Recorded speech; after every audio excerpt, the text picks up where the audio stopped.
உலக பிரசித்தி பெற்ற மதுரை மீனாட்சி சுந்தரேஸ்வரர் திருக்கல்யாணம் பல்லாயிரக்கணக்கான பக்தர்கள் முன்னிலையில் வெகு விமர்சையாக நடைபெற்றது. திருக்கல்யாணத்தால் விழா கோலம் பூண்ட மதுரை.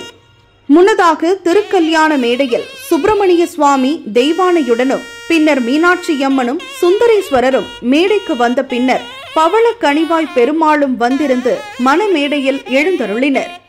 திருக்கல்யாண மேடையில் மீனாட்சி அம்மனின் வலதுபுறம் பவள கனிவாய் பெருமாளும் சுந்தரேஸ்வரரின் இடதுபுறம் சுப்பிரமணிய சுவாமி தெய்வானையுடனும் எழுந்தருளினர்.